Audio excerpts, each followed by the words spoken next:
Hi everyone, welcome back to my channel. So to begin with, first of all, a very happy new year to all of you. And this being the first video on my channel for this new year, so I thought why not pick up a new topic. So with this recent release, UiPath has come up with another yet very interesting topic, which is object repository. And the concept that it has bring up along with this object repository has left us amazed again. So object repository would help us making our project more robust. So without further ado, let's quickly get started with the video. So as we come across this situation very often, that there are selector issues, the site is dynamic or it's prone to changes and it may keep changing every now and then, and it's affecting a lot of processes that are related or a lot of automation that has been built on that particular site or on that particular application. And with such often changes, it is affecting a lot of many applications. And then inculcating all those changes on all those multiple projects incurs a lot of human involvement, a lot of man work hours, and then obviously the cost. So as everything evolves ultimately around the cost, and we have to reduce it, we have to make it as scalable as possible, as robust as possible. So for to achieve that, in order to achieve that, so that we to avoid a lot of rework and all, UiPath has bring up this object repository concept. And let me try my best to explain you this concept. So suppose you have an application and then there are a lot of, you can say, a lot of applications or that lot of automations that are using that particular application. For example, say a particular browser site or a website on which multiple automations are built. So suppose there is an automation one, or you can say this being a project one, then there is a solution which is using the selectors of that particular website. So there is this project one, which is using the solution, or you can say which is using a website on which this automation one is built on. Then similarly, there is an automation two also using the same website. Then there is automation three also using the same website. And all these three are deployed and are running on production. Now what happens if there is a change in this solution, or if there is change in this website, which leads to the change in selector? So with the change in one particular website, your three processes which are running as of now in production is getting affected. And whenever there is a change on the website, then you may need to open the code for all these three automations, one by one, fix all the selector issues or any issues that are there, and then deploy them again. What could be the better way that instead of making the change on all these three automations individually, you make a change at a particular, you can say a central thing, and that would reflect the change in all other automations that are using it. Okay, so that is where comes the concept of object repository. Now what is happening, that there's an automation one, then there is an automation two, then there is an automation three. And all these are ultimately using object repository to identify unique elements on the website. And whenever there is any change on the website, instead of individually opening the code of automation one, automation two, and automation three, if you're just changing the selectors or if you're fixing the issues in the object repository, the same changes are getting reflected on individual projects. So now instead of opening the three projects, fixing the issues, and deploying them again, what if you just change the repository code and you're just done with it? So this is how you're saving your manual efforts. This is how you're saving the cost. This is how you're saving the time. And this is what the concept of object repository is. So it's a central, you can say it's a central piece of thing wherein you are making changes to accommodate the changes that have come over the website or over any applications. And that is ultimately affecting or helping in with the changes of individual projects. So this is the concept, and it's way too good. Now let's look into the practical implementation of the same. So this is my UiPath Studio. And over here where you see this properties pane, the resources pane, you see over here object repository. So as of now, you can see the object repository is not enabled, and that's why I'm getting all these option manage packages in project setting. So let me go to project setting and enable in the object repository. And for that, what I have to do is when I click on project settings, I see this modern design experience. And if I click yes, so then the project would reload to bring in the object repository concept. So it's adding the dependencies, and now I'm done with it. Now, if I open the object repository, those two options are gone. And instead of those two options, I'm able to see this object repository option, which has project UI descriptors, UI libraries, and all of these. Also, there are slight changes in the activities also. Like initially or usually you get this thing attach browser or attach application. Now over here you won't get that attach browser and attach application. As you can see, you will get use application or use browser.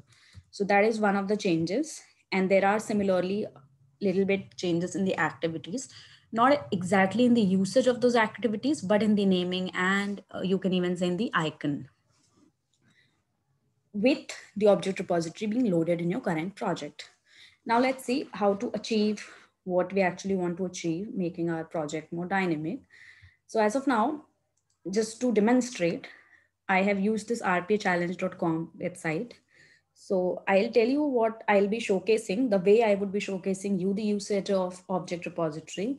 In the same way, you can inculcate the same thing in your project, but because this is a demo sort of thing, so what we'll be doing it, as you're aware that whenever we reload this thing, the places of all these text boxes and field boxes are dynamic. So as of now, I am seeing the email here, but once I reload it, it would be shifted to some other place. So now email is here. So what I'll be doing is that, suppose initially what I'll be doing, I'll be capturing the first name and the last name. And instead of last name, I'll be capturing email. That is, I'll be doing that thing wrong, that I have to capture last name, but I'll be capturing instead the email, and I'll deploy it as it is. Now suppose, and this is how we'll be treating it. We'll be treating it that initially I captured first name and last name, but with the update of this particular website, instead of last name, there came email. I hope you're getting my point. Let me, okay. So like you can say the version one, in the version one, I had to capture first name and last name. So instead of last name, I captured email, considering it to be that email is the last name, but I was wrong. But in the version 2, I'll be capturing the first name and the last name only. So I would be, fixing my mistake, that initially I captured email as last name, but I was wrong. The email was not the last name. Instead, I have to capture the last name. So that is the mistake I'll be doing intentionally, but you can think of it to be a version upgrade. Okay, that the fields value have changed or the field labels have changed, and how you overcome that without making the change in the code. Okay, so let's get started. So this is that thing. So let me go to object repository, and I'll be clicking on capture elements. Okay, so once I click on capture element, I get this thing like here, this particular, you can say, pane. And now I'll be doing this, like first, let's add the application. Okay, and I'll name the application as RPA challenge. And now in the application, I'll be adding the screen. So it's getting highlighted, and I'll click on OK. So I've done this thing. We've got the URL, the Windows selector. Okay. Now, once I've done this thing,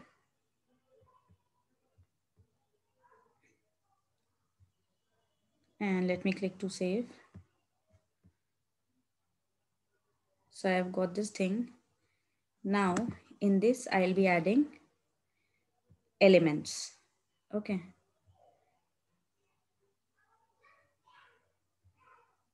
So I'll start capturing. So first I'll be capturing the first name.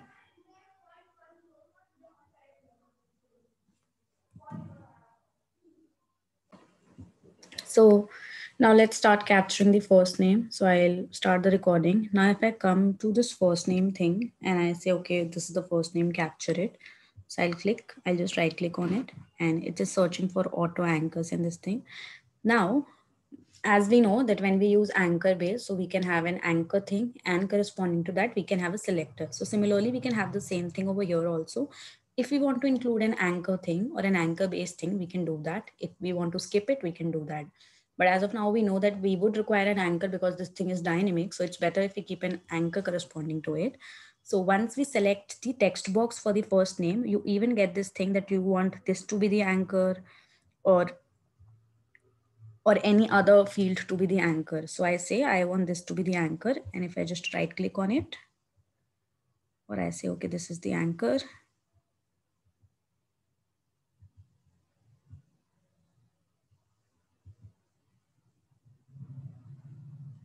So I get this thing here. So we get the selector, we get the fuzzy selector. So you can see that web control name is this and tag is the label, and this is the target. And if I click on confirm, enter. So what I get here is, so we get all the type of selector. We get an image selector, we get a fuzzy selector, we get the normal selector. In case if you want to know what is fuzzy selector, you can check the video on my channel corresponding to this fuzzy selector thing. And if I want to include the selector, I can include the selector as well. But the thing to note here is, what is the target and what is the anchor? So you can see if I click on anchor, it is showing me that this first name thing is the anchor. If I click on target, it is showing me in the green that this thing is the target. So which means this thing has been correctly identified, and I click on continue. That okay, fine, this has been extracted well. Now the next thing is what I'll be capturing the last name, but by mistake, or you can see as a version upgrade, I first initially capture this thing to be the last name, the email to be the last name. And I say, okay, this is the anchor. And I say confirm, enter. So I've extracted the first name, I have extracted the email, and I'll say, this is the last name. Okay, I can even change that thing and continue. And the next thing is I'll be clicking on submit. And it has been extracted, though because it does not require the anchor thing to denote the submit thing. So it would not search for the anchor of it, and it has just extracted the target. But if you want it to identify the anchor, so you can denote that this could be the anchor, this could be the anchor, and similarly. But because the submit button already has a unique selector and you do not require an anchor to denote its position, so you can just confirm, enter. Similarly, if you want any other field to be extracted, like in your automation project, it could be that you have to fill in all the entire fields and not just two fields. You would want the company name also to be filled. So you can even fill in the company name. You can click anywhere, wherever you want to. So I clicked on company name as well. And suppose this is all what I wanted to capture, and this is what my project would involve. Only these things, clicking on all these things or filling in the text boxes and everything. So when I'm done, I click on save objects to library. And if I come here, if I go here, inside this thing, you can see all this has been captured. Now, I want this thing, my automation, to fill in the first name, to fill in the last name, to fill in the company name, and then click on submit. So what I'm gonna do is, I'll choose this thing. Once I double click on this particular thing, or you can say once I double click on this thing, or I can even use in the application in browser, use application or browser, or the first thing would be that I may want to open a particular URL. Okay. So I'll use go to URL. I'll type in the URL as rpachallenge.com.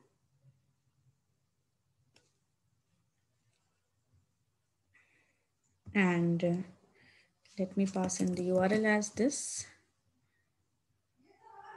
And that's it. This has to be inside a use application browser activity.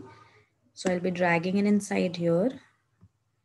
And this has to be a Chrome thing.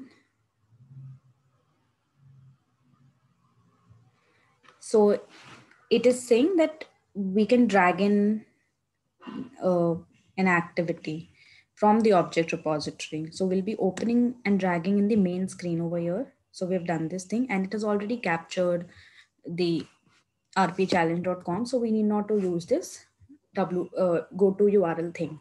Now, once we have already opened this thing, our Chrome URL, and have typed in the URL rpchallenge.com, we want to first type in the object first name. So if I go to my object repository, I double click on first name.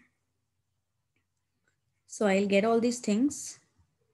There was also one more way that when you double click on this, you would immediately get this option that what you want to use with this object repository. But as of now, I'm not getting, I don't know why. But once we drag in, we'll get this thing would open it by itself, that what you want to do, that you want to type into. And if I click on type into, the first name would be applied already. So now I want to type in my first name to be Anmol, an empty field before typing. So yes, I want to empty field before typing. I want to click before typing, and that should be a single click. So I say, okay, do this. Then the other thing would be, now I'll drag in the last name. And though it's just written last name, and you know that it would be typing this thing in the email. So I say type in last name, and it would be the other, and empty field before typing, yes, single line, click before typing, yes, do a single click. I would not be typing in the company name over here, that I would be typing in the next project because that's what my project demands. And I want to click single and left. Before that, I want to give a delay so that you can actually see where is it typing this thing, the last name. So it would be typing in the last name in the email box. So I'll give a 2-second delay so that you guys can see. And that's all. That's what I wanted to achieve using this. Now let me close my browser and I'm going to run this. So let's run this and wait for it to execute to see what it is actually achieving. So it's opening the rpchallenge.com. It would be typing in the first name.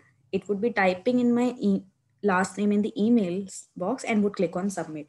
So this is what we wanted to achieve and it has done that. Now, if I want to use all these selectors in multiple projects, suppose I have captured all the required elements of rpchallenge.com, some elements from here, some element from the shortest path thing, some element from this movie search thing. And I've made a UI library descriptor of all these things so that I can utilize, suppose I want to utilize 10 fields out of those in one project, 20 fields out of those in another project, and 30 fields out of those in another project. So I have made a descriptor library and I would be utilizing the same in all my projects. Now, how I can utilize the same in all my projects? Now, that is the most important thing of object repository. I can say that is the USP of object repository, and which is I'll do this thing that extract as UI library project. So I would say extract as UI library project, and I want to save this thing over here in descriptors. So I'll be passing in the path. Let's save it here and I'll click create. So once I do this, I would get an option that project Chrome RP challenge app.descriptors 2 created successfully. Do you want to open it now? I want to say yes, open it now. So once you open it, now this is not a normal project file which you create. This is a descriptor file which you have created. Now over here, you can say, see, there is no even main.xaml file present here because this is just a descriptor file that you have imported. And in the object repository, you would see all those 4 things that you have created. Now, if I publish this thing, I'll click on next. I'll be publishing it in the same folder and I'll say next and I'll click on publish. Now this thing has been published. Okay. Now I have another UI automation project. This is new automation, which I have opened in the background. And I would be using the same descriptor thing, which I have made, and I would be using it entire my different projects. I would be using the descriptors, which I've just created into different projects in a different way to fulfill the motive that I have. And so that if there is any change in rpachallenge.com, I need not to go to different projects to fix that change. Instead, I would be making that change only over here in this descriptor thing that I've created, which has no XAML file. And that I'll be showcasing the same thing in my upcoming video. So till then, stay tuned and don't forget to like, share, and subscribe to my channel. Happy learning.